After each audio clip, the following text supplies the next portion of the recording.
Bismillahirrahmanirrahim. Assalamualaikum warahmatullahi wabarakatuh. Alhamdulillah nahmaduhu wa nasta'inuhu wa nastaghfiruh wa na'udzu billahi min shururi anfusina wa min sayyiati a'malina. Man yahdihillahu fala mudilla lahu wa man yudlil fala hadiya lahu. Asyhadu an la ilaha illallah wahdahu la syarika lahu wa asyhadu anna Muhammadan abduhu wa rasuluh. Allahumma salli wa sallim wa barik ala nabiyyina Muhammad wa ala alihi wa sahbihi wa man tabi'ahum bi ihsanin ila yaumil qiyamah. Qala Allah subhanahu wa ta'ala, ya ayyuhalladzina amanu taqullaha haqqa tuqatih wa la tamutunna illa wa antum muslimun. Wa qala aidan, ya ayyuhan nas ittaqu rabbakumul ladzi khalaqakum min nafsin wahidah wa khalaqa minha zawjaha wa batha minhuma rijalan katsiran wa nisaa'a wattaqullaha alladzi tasaaluna bihi wal arham innallaha kana 'alaikum raqiba. Wa qala aidan, ya ayyuhalladzina amanu taqullaha wa qulu qawlan sadida yuslih lakum a'malakum wa yaghfir lakum dhunubakum wa may yuti'illaha wa rasulahu faqad faza fawzan 'azima. Amma ba'du. فإن أصدق الحديث كتاب الله تعالى وخير الهدي هدي محمد صلى الله عليه وسلم وشر الأمور محدثاتها وكل محدثة بدعة وكل بدعة ضلالة وكل ضلالة في النار. أيها الإخوة rahimani wa rahimakumullah. Alhamdulillah, senantiasa kita memuji Allah Subhanahu wa taala atas segala limpahan karunia dan nikmatnya. Hingga di sore hari ini kita bisa mengkaji karena ini sekedar menggantikan, maka kita lanjutkan materi kita yang kemarin. Mungkin ada yang sedikit kurang kemarin karena waktunya mepet maghrib.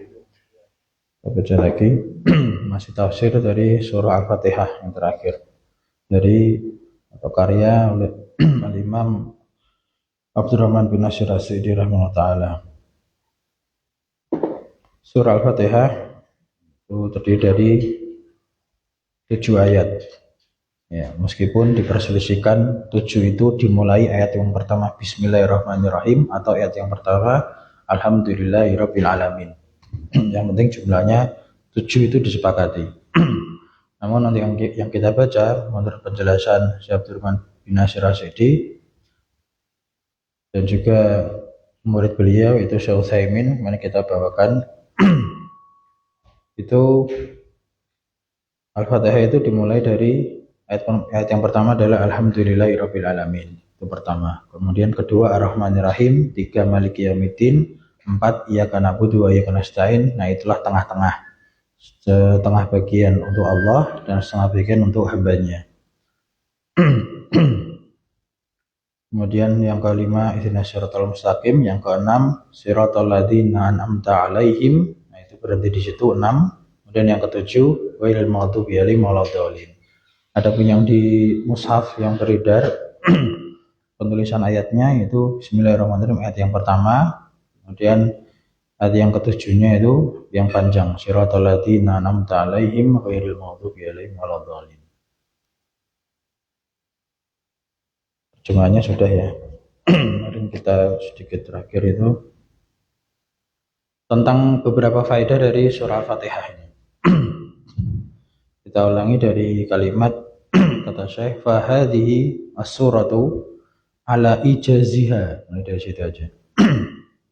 Maka surat ini, surat Al-Fatihah ini ala ijaziha berdasarkan atas ringkasnya, ya, ijaz itu artinya ringkas. Ya. Ada kitab judulnya Al-Wajiz, itu kitab yang ringkas. Ya. Atas ringkasnya kitab ini qad ihtawat.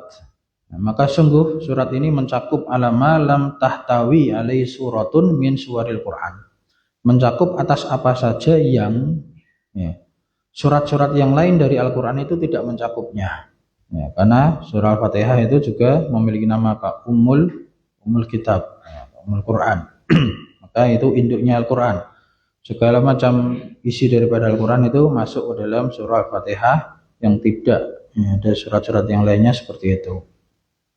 Kemudian juga di antara faedah berikutnya tadammanat anwa' tauhid di salah satu, mencakup macam-macam tauhid yang tiga, yaitu tauhid al-rububiyah, tauhid rububiyah yukhadu min qaulihi rabbil alamin, diambil dari firman Allah Ta'ala, yaitu Rabbnya alam semesta. Ya, mana Rabb kemarin sudah, al-khaliq, al-malik, al-mudabbir, yang maha mencipta, maha menguasai, lagi maha mengatur. Itu makna Rabb. Jadi tauhid rububiyah. Dan tauhid rububiyah ini pada asalnya tidak ada satu makhluknya Allah pun yang mengingkarinya. Ya, tentang tauhid rububiyah ini tidak ada satu hambanya Allah itu yang mengingkarinya, sampai pun orang kafir, ya, sampai pun orang musyrikin. Jadi kalau mereka ditanya, ya, siapa yang menciptakan langit dan bumi, man khalaqas samawati wal ard, siapa yang menciptakan langit dan bumi, wa man yarzuqukum, siapa yang ngasih rezeki kalian, wa man yuhyi wa man yumit, siapa yang menghidupkan, siapa yang mematikan, itu mereka semua pasti akan sepakat hanya Allah Subhanahu wa taala yang mampu terhadap hal tersebut, yang mencipta, mengatur, ya, menguasai seluruh alam semesta itu hanya Allah Subhanahu wa taala. Itu adalah tauhid rububiyah. Nah, sehingga apabila ada orang yang hanya mengakui tauhid rububiyah saja, itu belum memasukkannya ke dalam Islam. Belum memasukkannya ke dalam agama Islam. Nah, kapan dia dikatakan Islam? Kalau dia mentauhidkan tauhid uluhiyah. Dari mana? Dari kalimat syahadat. Yang mana kalimat syahadat bagaimana bunyinya? Asyhadu alla ilaha illallah. La ilaha illallah itulah tauhid uluhiyah, tauhid ibadah. Seorang bersaksi bahwasanya tidak ada yang disembah dengan benar kecuali hanya Allah. Dan la ilaha illallah itu maknanya la ma'buda bihaqqin illallah. Nah, tidak ada orang Arab sejak zaman musyrikin itu yang menerjemahkan la robba illallah. Nah, tidak ada Rabb kecuali hanya Allah. Tidak ada yang menafsirkan seperti itu. Semua sepakat menafsirkan makna daripada la ilaha illallah itu la ma'buda bihaqqin illallah. Jadi tidak ada yang disembah dengan benar kecuali hanya Allah. Nah, demikian pula tidak ada yang menafsirkan la khaliqa illallah, la malika illallah, la raziqa illallah. Tidak demikian makna daripada kalimat la ilaha illallah, karena ilah meskipun dalam bahasa Indonesia itu artinya sama Tuhan, tapi ilah di situ sifatnya adalah ma'bud, yang disembah, sesembahan. Nah, karena kalau orang hanya sekedar meyakini tauhid rububiyah saja itu masuk Islam, ya nggak mungkin orang-orang musyrik kafir itu menolak mengucapkan seperti ini, atau mereka akan menolak dengan kalimat seperti yang ada pada kalimat Pancasila, ya, sila pertama ini. Nah, sila pertama itu harus dirinci itu. Wah, maksudnya ditanyakan maknanya apa menurut mereka. Ketuhanan yang Maha Esa kan itu. Ada orang yang mengucapkan kalimat Pancasila sila pertama kemudian masuk Islam kan itu. Kan tidak, karena Tuhan di situ umum. Bagi orang Indonesia itu maknanya Tuhan itu umum. Ya, mereka kalau ditanya siapa yang menciptakan, menghidupkan, mematikan, ya pasti mereka sepakat, yaitu Allah. Tapi kalau ditanya siapa sesembahanmu, nah itu yang menjadi apa? Perbedaannya di situ. Yang menentukan orang itu muslim atau bukan itu dari kalimat syahadat la ilaha illallah yang mengandung tauhid uluhiyah. Jadi berbeda antara tauhid rububiyah dan uluhiyah. Namun harusnya ketika seseorang itu memiliki tauhid rububiyah, itu memiliki konsekuensi harusnya dia mentauhidkan Allah dalam uluhiyah. Harusnya gitu. Tapi orang-orang musyrikin membangkang gitu, mereka nolak itu. Nah, dan keadaan orang-orang musyrikin dulu itu seperti itu. Ketika mereka wa idza raqiba fil fulki da'allaha mukhlishina lautin. Ketika mereka itu berada di atas perahu yang terombang-ambing di tengah lautan, mereka yakin yang Maha mengatur, menciptakan, menguasai, menghidupkan, matikan itu hanya Allah. Maka mereka apa? Kata Allah, da'awullaha mukhlishina laudin. Mereka itu berdoa kepada Allah ikhlas itu. Orang musyrikin itu. ikhlas kepada Allah, karena mereka yakin dengan kalimat Robnya, mereka berdoa Robbana, Robnya kami, berarti apa? Yang bisa mengatur lautan yang ombaknya sedemikian dahsyatnya, ngerinya, itu yang bisa membinasakan mereka. Mereka berdoanya hanya kepada Allah, gitu, yang bisa mengatur seluruh alam semesta. Namun ketika mereka sudah merasa aman kembali di daratan, maka mereka kembali melakukan kesyirikan, datang ke berhala-berhalanya lagi, nyembah-nyembah ke berhalanya lagi. Itu kondisi orang musyrikin zaman dahulu. Namun kata para ulama di zaman sekarang, diantaranya Syekhul Islam Muhammad bin Abdul Wahab di dalam kitab Qawaidul Arba'nya itu, ternyata orang musyrikin sekarang tuh justru lebih parah daripada orang-orang musyrikin zaman dahulu. Nah, lebih parah daripada orang musyrikin zaman dulu, karena orang musyrikin zaman dulu itu tadi kondisinya, ketika dalam keadaan genting, ya, mereka kembali kepada Allah. Mereka yakin yang menciptakan itu hanya Allah. Tapi musyrikin zaman sekarang sudah ada gunung meletus, malah datang ke Mbah siapa itu namanya? Mbah Petro. Nah, meyakini Mbah Petro. Ada tsunami, ya, katanya apa? Nyi Roro Kidul. Jadi mereka malah menganggap yang bisa ngatur alam semesta itu ada selain Allah. Berarti kan parah rububiyahnya kan itu. Tauhid rububiyahnya itu lebih parah ya, orang-orang musyrikin sekarang daripada orang musyrikin zaman dahulu. Nah ini PR untuk kita itu, PR untuk kita. Demikian pula, ya, bagi kita yang sudah ngaji pun kadang, ini kadang sedikit, semoga kita terhindar dari sifat seperti itu. Masalah rezeki, nah masalah rezeki kan rububiyah ya Pak. Masalah rezeki itu kan tauhid rububiyah yang mengatur rezeki, tapi orang itu padahal sudah ngaji ya, dagangan sama saudaranya, itu aja bingung nggak? Oh jangan niru dagangan saya, nanti rezeki saya seret gitu. Oh nanti ngurangi jatah apa pemasukan saya gitu. Padahal masalah rezeki kan tauhid rububiyah itu masih ada sedikit ganjalan di hati seperti itu, maka perbaiki lagi itu. Nah, tauhidnya kan itu harus ditanamkan lagi, diperbaiki lagi tauhidnya. Ya, sering kan disampaikan bahwasanya usaha itu bisa ditiru kan itu, tapi rezeki tidak bisa ditiru.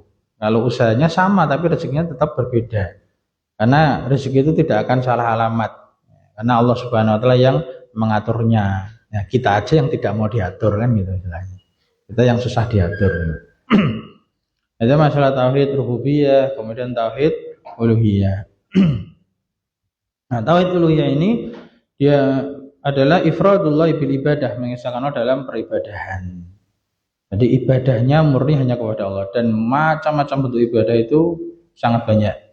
Ya, makanya orang musyrikin itu tidak mau menyerahkan ibadahnya hanya kepada Allah. Ya, paling banyak itu apa? Berdoa, isti'anah. Sebagaimana dalam surat Al-Fatihah ini ada kalimat iyyaka na'budu wa iyyaka nasta'in. Jadi minta pertolongan itu adalah isti'anah, adalah ibadah yang paling banyak dilakukan oleh manusia, oleh hambanya Allah Subhanahu Wa Taala. Kemudian juga di sini disebutkan tauhid uluhiyah itu yukhadu min lafzi lillahi, diambil dari lafaz atau lafzul jalalah lillah, itu milik Allah. Wa min qauli, dan juga dari firman Ta'ala iyyaka na'budu, hanya kepadamu kami memberikan persembahan, beribadah, menyembah. Kemudian tauhid yang ketiga tauhid al-asma'i wa sifati, tauhid asma wa sifat.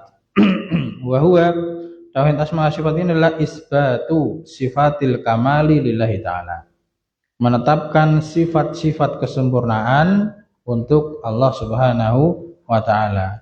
Nah tauhid asma wa sifat ini terjadi banyak penyimpangan di dalam tubuh sebagian kaum muslimin kan itu. Sebagian kaum muslimin itu banyak yang terjatuh dalam penyimpangan masalah asma wa sifat. Ada yang tidak mau menetapkan secara totalitas sifatnya Allah, ada yang hanya menetapkan sebagian saja, ada yang menakwil, merubah-rubah maknanya. Nah, itu banyak terjadi penyimpangan masalah asma wa sifat.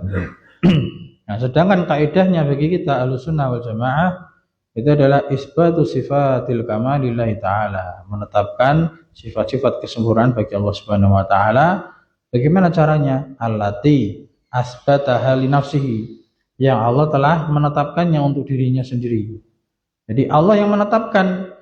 Masa Allah menetapkan kita nggak mau menetapkan kan yo? Tidak pantas kan? Kita harus ikut menetapkan karena Allah sendiri yang menetapkan. Atau juga wa asbataha lahu rasuluhu.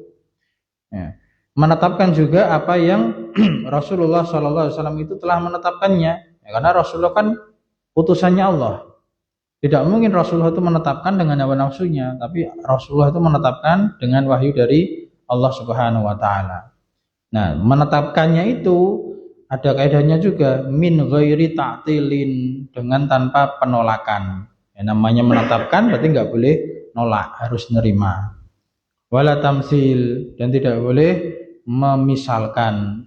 Misalkan apa masalah Ar-Rahmanir Rahim.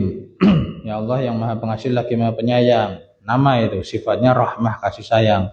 Kemudian memisalkan, oh kasih sayangnya berarti seperti ini, seperti itu, seperti makhluknya, seperti ayah kepada anaknya, ibu. Nah, itu tidak boleh memisalkan. Ya. Walillahil matsalul a'la, dan untuk Allah itu sifat yang sangat tinggi. Ya, maksudnya itu adalah sifat yang sangat tinggi, tidak bisa disamakan. Laisa kamitslihi syai'un wa huwas samiul basir.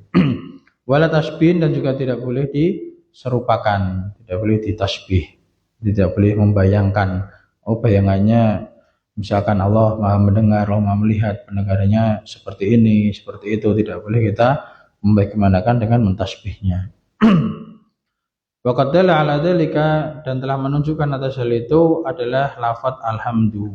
Segala pujian bagi Allah. Ini adalah sifat untuk Allah, pujian yang mutlak, tidak ada untuk selainnya.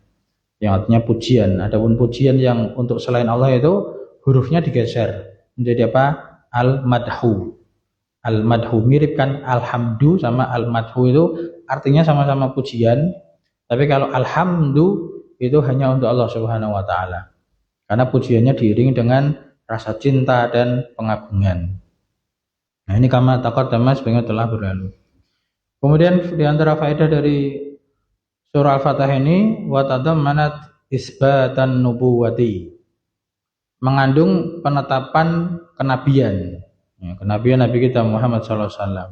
Fi qaulihi, di dalam firman Allah taala, ihdinas siratal mustaqim, tunjukkanlah kepada kami jalan yang lurus. Li'anna dzalika, karena petunjuk menuju kepada jalan yang lurus itu mumtaniun, akan terhalangi. Ya, atau tidak mungkin terjadi, terhalang biduni risalati, dengan tanpa adanya risalah. Jadi ketika kita berdoa, ya Allah berikanlah kami petunjuk jalan yang lurus, itu jalannya siapa? Jalannya Rasulullah Shallallahu Alaihi Wasallam. Jadi ketika Masya Allah itu karya Al-Imam Syekhul Islam Muhammad bin Abdul Wahhab, yaitu kitab Tauhid, itu luar biasa runutnya. Kalau kita belajar akidah, membaca kitab Tauhid itu, dalil pertama yang beliau bawa itu apa? Wa ma khalaqtul jinna wal insa illa liya'budun. Yang artinya tidaklah Allah menciptakan jin dan manusia kecuali agar mereka beribadah kepada Allah. Jadi artinya apa? Kita sebagai hamba Allah itu, tujuan utama Allah menciptakan kita itu adalah untuk beribadah kepadanya. Nah, pasti nanti akan timbul pertanyaan, terus gimana cara kita beribadah kan itu? Gimana cara kita beribadah kepada Allah? Nah, maka Asy-Syaikh di kitab tersebut membawakan dalil yang kedua apa? Walaqad ba'atsna fi kulli ummatin rasula an ibudullaha wa sanibut taghut. Dan sungguh telah kami utus pada setiap umat itu seorang rasul, agar apa? Kalian beribadah kepada Allah dan meninggalkan taghut. Jadi beribadahnya itu murni kepada Allah, ikhlas, dan meninggalkan kesyirikan, meninggalkan beribadah kepada selain Allah yaitu taghut, diiringi atau di atas metode cara jalannya Rasul kita Muhammad Sallallahu Alaihi Wasallam. Nah, itu menunjukkan adanya kenabian risalahnya beliau.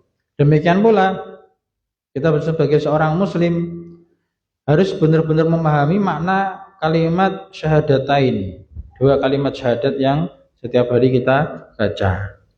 Tiap hari kita baca syahadat nggih Pak nggih. Leres mboten tiap hari kita baca? Kapan kita baca? Ya ketika sholat. Dan kita enggak ngeh, oh iya aku ternyata sebenarnya syahadat ya. Nah, karena apa? Sholatnya enggak khusyuk, sholatnya enggak mikir ke yang dibaca itu. Kadang orang ditanya, hari ini sudah syahadat belum?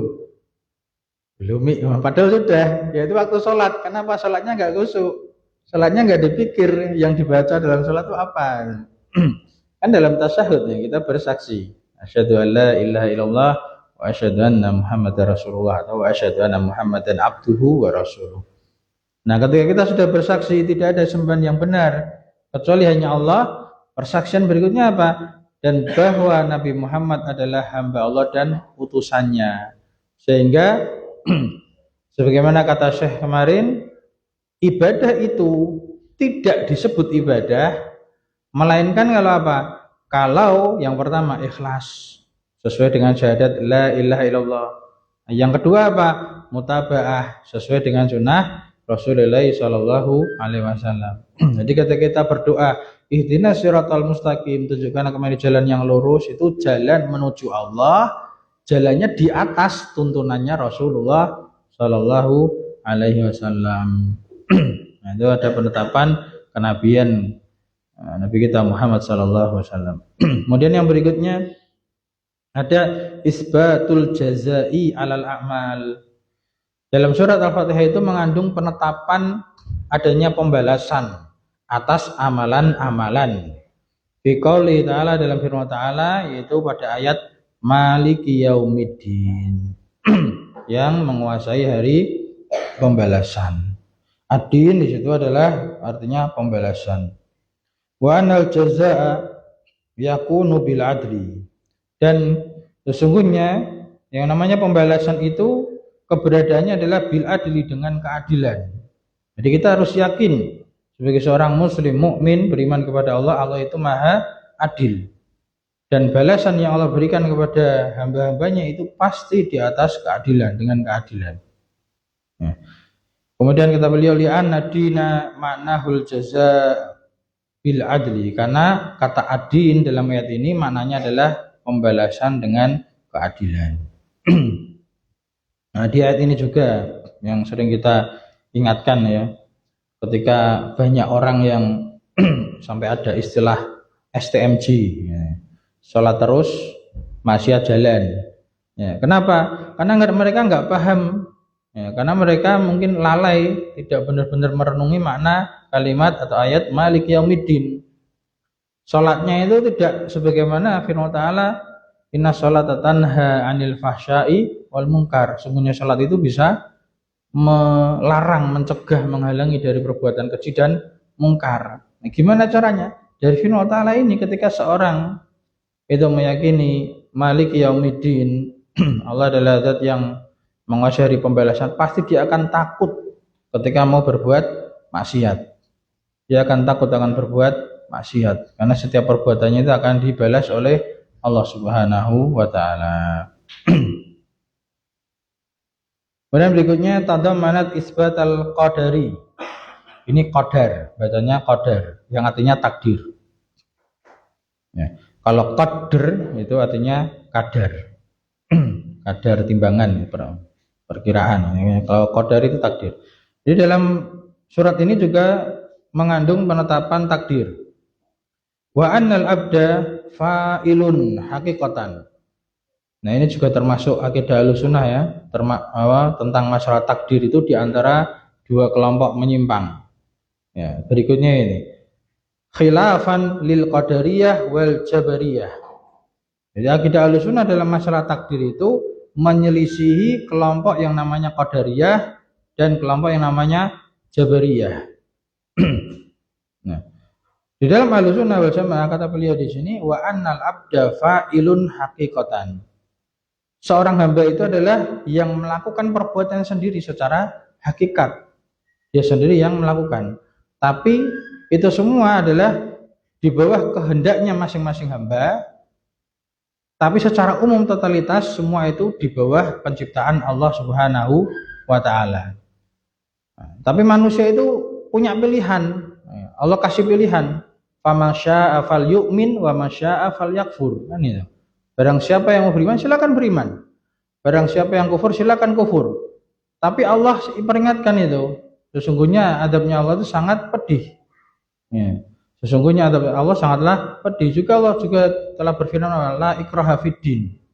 Ya, tidak ada paksaan di dalam agama, tapi telah jelas tabayyana rusydu minal ghayy. Bimbingan Allah, petunjuk Allah itu sudah sangat jelas daripada apa kesesatan. Artinya manusia itu punya pilihan. Nah, dalam masalah perbuatan hamba, nah itu akidah Ahlussunnah adalah manusia itu benar-benar berbuat ya, di bawah kehendaknya, tapi semua itu di bawah penciptaan Allah Subhanahu wa taala. Nah, adapun orang-orang Qadariyah, nah ini bagaimana pemikirannya orang-orang Qadariyah itu mereka menganggap perbuatan hamba itu adalah ciptaannya sendiri. Ya, tidak di bawah penciptaan Allah Subhanahu wa taala. Jadi seolah-olah kalau kata Rasulullah itu orang Qadariyah itu majusinya umat ini. Ketika orang majusi, kenapa dikatakan majusi? Karena punya dua Tuhan, dua pencipta. Kalau majusi itu ada pencipta cahaya dan pencipta kegelapan. Nah, kalau orang Qadariyah itu Allah menciptakan manusia, kemudian manusia bisa menciptakan perbuatannya sendiri. Jadi tidak ada campur tangan dari Allah Subhanahu wa taala. Jadi semuanya disandarkan kepada manusia itu sendiri. Itu orang-orang Qadariyah. Jadi tidak ada ketundukan kepada Allah Subhanahu wa taala. Nah, sebaliknya orang-orang Jabariyah.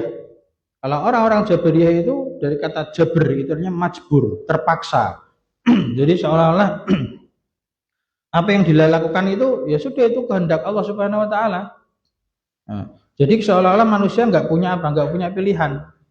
Sehingga banyak terjadi, juga pernah terjadi kasus di zaman salah satu khalifah ya, ketika ada pencuri gitu. Ketika ada pencuri beralasan dengan takdir. Nah, saya mencuri ini kan sudah takdirnya Allah, berarti ini sudah ketetapannya Allah. Ini pemikiran Jabriyah. Nah, kalau ada orang seperti itu langsung aja pukul itu. Kalau ditanya, "Loh, kamu kok mukul apa?" "Saya mukul juga kehendaknya Allah," bilang aja gitu. Nggak bisa menolak itu. Padahal bisa saja tanpa memukul itu. Orang nyuri atau nggak nyuri kan pilihan itu. Allah kasih pilihan. Nah, itu masalah takdir perbuatan hamba itu akidah Ahlussunnah di antara dua kelompok menyimpang yaitu Qadariyah dan Jabriyah. Kemudian juga kata beliau, bal tadammanat ar-radda ala jami'i ahli bid'ah wa dhalali. Dan dalam surah Al-Fatihah ini terdapat apa? Ar-rad, ya, mengandung bantahan ala jami'i ahli bid'ah wa dhalal, atas seluruh kelompok ahli bid'ah dan dhalal, kesesatan. Fi qouli ta'ala, dalam firman ta'ala, ihdinas siratal mustaqim. Nah, tunjukkanlah pada jalan yang lurus, itu jalannya kaum muslimin, jalannya para sahabat, itu alladzina an'amta alaihim. Kemudian li'annahu ma'rifatul haqqi wal amalu bihi. Jadi jalan yang lurus adalah pengetahuan kebenaran dan mengamalkannya, atau ringkasnya apa? Ilmu dan amal. Sedangkan wa kullu mubtadi'in wa dhalin fahuwa mukhalifun lidzalika. Setiap ahli bid'ah dan kesesatan itu menyelisih hal itu. Nah, ini juga ada dalam firman Ta'ala yang terakhir itu, ghairil maghdubi alaihim waladdallin. Nah, ghairil maghdubi alaihim kemarin kata beliau itu seperti orang-orang siapa? Orang-orang Yahudi. Yang mana orang-orang Yahudi itu mereka berilmu tapi tidak mau mengamalkannya. Nah, dari kalangan orang-orang yang mengaku Islam, yang mereka itu lebih mencintai kebid'ahan dan kesesatan, atau disebut oleh beliau ini ahlul bid'ah wa dhalal, itu mereka banyak yang berilmu kan itu. Sampai sekolah S3 kan itu, profesor doktor dalam masalah akidah. Ya, sampai belajar di Universitas Islam Madinah atau universitas yang lainnya, Riyadh atau yang lainnya gitu. Tapi ketika pulang ke Indonesia ternyata malah tidak mengamalkan ilmunya. Nah, ini namanya orang-orang yang maghdubi alaihim. Hati-hati, terancam dengan murkanya Allah Subhanahu wa taala. Jadi orang-orang yang seperti itu ahlul bidah yang mereka pinter-pinter gitu. Tapi keblinger misalnya gitu. Punya ilmu tapi tidak mengamalkan ilmunya sesuai yang benar, tidak mengikuti pemahaman para salaful ummah. Nah, itu masuk ke dalam bantahan daripada bantahan yang ada di dalam surah Al-Fatihah ini. Nah, demikian pula sebaliknya, waladhdallin, orang-orang yang tersesat itu mereka sebagian orang yang menisbatkan pada Islam yang terlalu bersemangat di dalam ibadah, ya, semangat dalam ibadah. Ya, orangnya kalau kita husnudzan ya orangnya itu baik-baik. pengennya ibadah terusan itu. Tapi ibadahnya salah gitu. Karena ibadahnya tidak didasari ilmu, akhirnya ngarang sendiri. Dan benar kita dapati, seperti misalkan ada orang yang sholat sunnah setelah subuh, sholat sunnah setelah asar. Nah, ada nama Pak? Kan secara tuntunan Rasulullah kan tidak ada. Tapi pernah mendapati orang seperti itu. Pernah mendapati sendiri itu. Bahkan kisahnya Sayyid Ibnu Musayyib rahimahullah taala itu pernah mendapati orang yang seperti itu. Dalam satu riwayat, orang itu tuh rutin sholat setelah subuh, sholat sunnah katanya gitu, sunnah dalam tanda petik kan gitu. Karena gak ada sholat wajib kan. Nah, sebagian riwayat yang lain sholat setelah asar, nah, 2 rakaat rutin itu. Nah, kemudian dikatakan kepada orang tersebut, celakalah kamu. Nah, kemudian orang tersebut kayak protes, bagaimana saya sholat kok celaka itu. Ya, celakanya itu bukan masalah sholatnya, tapi celakanya adalah ketika kamu membuat tata cara yang baru, tidak ada tuntunan dari Rasulullah Shallallahu Alaihi Wasallam. Nah, maka sama seperti hal ibadah-ibadah yang lainnya, tidak hanya dalam sholat, misalkan zikir, nah, zikir ada tata cara yang baru, tidak ada tuntunannya, itu juga termasuk ibadah yang ngarang, misalnya gitu. Tidak ada tuntunan dari Rasulullah Shallallahu Alaihi Wasallam. Nah, intinya Islam itu tuh jelas, ya, dan tegas, kan ya. Sudah ada tuntunannya. Kalau tidak ada tuntunannya, ya sudah, hukum asal ibadah itu adalah terlarang. Ya, kita berdiam diri sampai ada dalil yang menuntun kepada kita untuk melakukan suatu itu dianggap ibadah. Kemudian yang terakhir, tadammanat ikhlasuddin lillahi. Ya, surah Al-Fatihah juga mengandung mengikhlaskan agama, mengikhlaskan amalan. Ya, ini ikhlasuddin, din di sini artinya apa? Agama atau amalan. Jadi mengikhlaskan amalan lillahi ta'ala ibadatan wasti'anatan secara ibadah dan isti'anah, minta pertolongan. Biqauli ta'ala, dalam firman ta'ala, iyyaka na'budu wa iyyaka nasta'in. Alhamdulillahirabbil alamin. Nah, itu insyaallah kita selesaikan baca yang kemarin kurang sedikitnya. Alhamdulillah surat Al-Fatihahnya selesai. Ada waktu berapa menit? Kita lanjutkan dari belakang aja. 5 menit Pak, 10 menit. Kita baca surah Al-Nas, surat terakhir.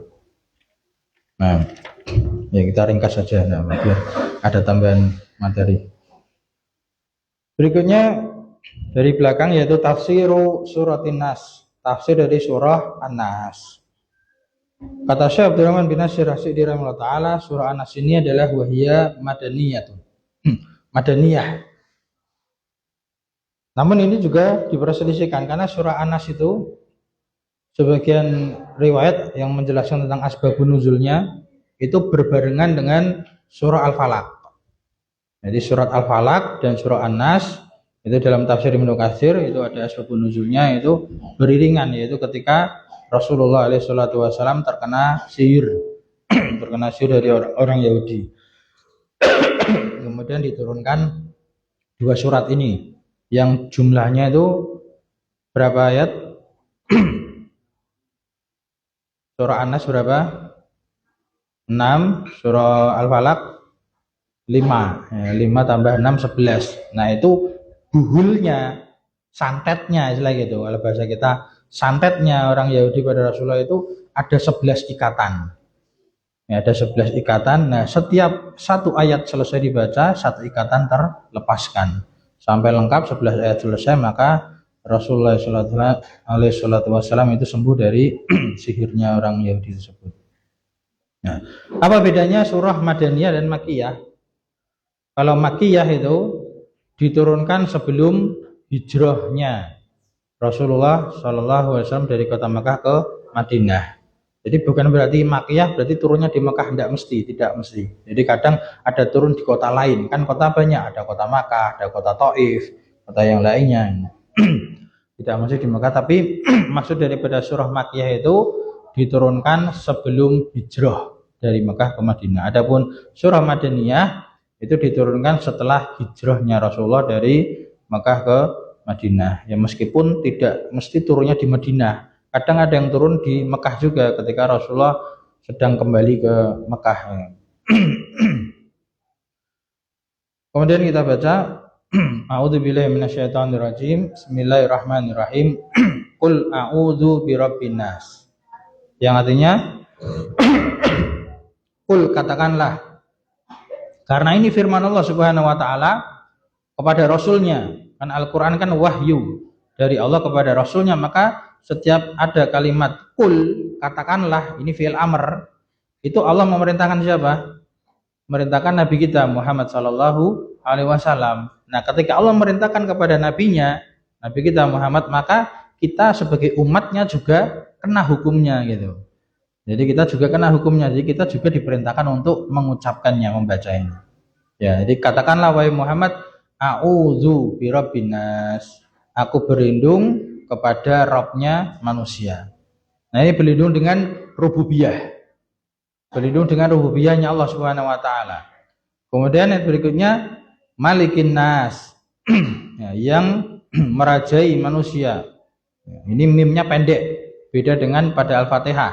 Kalau Al-Fatihah boleh dibaca panjang Maliki Yaumiddin atau boleh Maliki Yaumiddin pendek, tapi kalau Anas cuman satu riwayat yaitu dibaca pendek. Maksudnya banyak riwayat tapi cuman satu bacaan. Bacanya itu pendek, Malikin Nas. Jadi kalau ada imam yang bacanya Malikin Nas, nah itu perlu dinasihati itu. Atau perlu ditanyakan, mungkin pernah dapat ilmu dari mana gitu. Ini juga berlindung kepada rajanya manusia, penguasanya manusia itu Allah Subhanahu wa taala. Ini juga termasuk bagian rububiyahnya Allah. Baru yang berikutnya ilahin nas. Ini berlindung dengan sifat uluhiyahnya Allah Subhanahu wa taala, sehingga maknanya apa? A'udzu, aku berlindung, atau al-isti'adzah, minta perlindungan kepada Allah itu bernilai ibadah. Jadi kita ta'awud itu ibadah. A'udzubillahi minasyaitonirrajim itu adalah ibadah. Maka di sini Allah perintahkan kepada nabinya untuk berlindung. Berlindung dari apa? Min syarril waswasil khannas. Berlindung dari keburukan waswas yang al-khannas. Ya, waswas itu kata Syekh Utsaimin maknanya isim fa'il, itu yang memberikan waswas. Al-waswas itu masdar kata dasar, tapi maknanya isim fa'il, maknanya al-muwaswis. Jadi berlindung dari keburukan setan yang memberikan was-was. Sifatnya itu al-khannas. Nah, al-khannas itu sifat naat daripada al-waswas, yaitu setan. Setan yang ngasih was-was yang sifatnya khannas. Apa itu khannas? Khannas itu mengintai. Dia ngumpet. Nah, ketika manusia itu lalai dari zikrullah, setan akan datang. Ya, setan akan datang ngajak maksiat, ngajak berbuat keburukan, itu setan. Tapi kalau hamba Allah itu ingat Allah, zikrullah, setan akan jauh, ngumpet, takut dia. Karena kalau kita baca Quran, kita baca azan, kemandangan azan, itu setan lari, ngumpet itu. Al-khannas itu menanya setan yang sifatnya itu ngumpet tapi mengintai. Jadi siap memangsa itu, setan sebenarnya seperti itu. Nah, maka kita harus berlindung. Nah, sifatnya yang berikutnya adalah alladzi yuwaswisu fi sudurin nas. Nah, di sini pakai fiil mudhari yuwaswisu, artinya senantiasa. Yang setan itu senantiasa yuwaswisu, ngasih was-was. Setan itu selalu memberikan was-was terus-menerus fi sudurin nas, di dalam dada-dadanya manusia, di dalam hatinya manusia. Jadi emang itu pekerjaannya setan gitu. Kerjanya itu ngasih was-was. Nah, namun ternyata setan itu minal jinnati wan nas, dari golongan jin dan manusia, bukan hanya dari jin saja tapi dari manusia juga ada. Artinya apa? Setan itu sifat. Jadi kalau kita ada orang manusia ya kok jahat banget, maka kita juga bisa mengatakan wong kok kayak setan, misalnya gitu. Ya karena memang sifatnya seperti itu, sangat jahat gitu. Jadi setan itu sifat. Adapun jenis makhluknya Allah itu jin dan manusia. Nah, jadi setan atau kesetanan itu bisa ada jin, bisa pada manusia. Ya Allah Ta'ala alam. Semoga yang ringkas ini bermanfaat. Aku lu qouli hadza astaghfirullahaladzim wa lakum wa lisairil muslimin wal muslimat fastaghfiru innahu huwal ghafurur rahim. Subhanakallahumma wa bihamdik asyhadu an la ilaha illa anta astaghfiruka wa atubu ilaik.